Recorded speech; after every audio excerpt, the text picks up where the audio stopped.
L'environnement qui vient d'être révisé date donc de 2000. Vous savez, donc après 20 ans d'existence, il y a eu beaucoup de changements en matière de protection de l'environnement. Vous avez vu, mais aussi il y a donc des phénomènes qui jadis n'étaient pas observés, mais qui pour le moment sont observés. C'est la raison pour laquelle on a songé donc à réviser donc le code de l'environnement qui venait de passer donc 20 ans d'existence.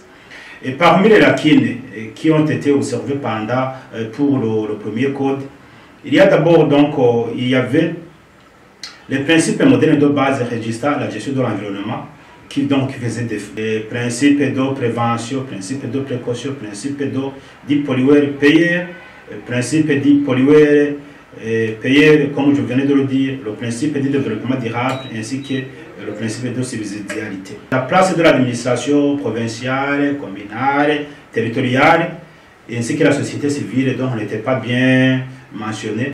Il y avait aussi donc les dispositions en rapport avec les procédures d'études d'impact environnemental et social et qui ne s'accommodent pas avec les pratiques mondiales actuelles. Il y avait aussi l'absence des dispositions en rapport avec la prévention, la réparation de certains dommages causés par l'environnement.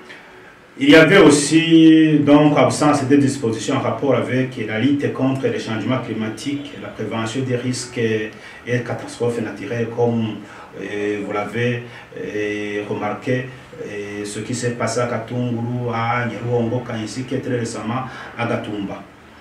Il y avait aussi le grand défi qui est le manque de financement donc, du secteur donc, de l'environnement.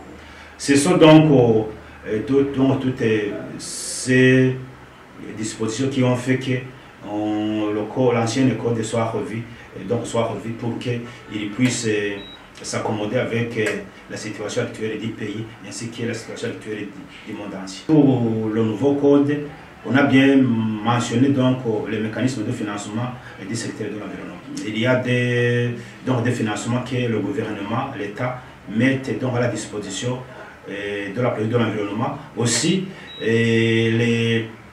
les partenaires techniques et financiers qui œuvrent dans le domaine donc, de l'environnement, donc ils vont mettre donc les contributions.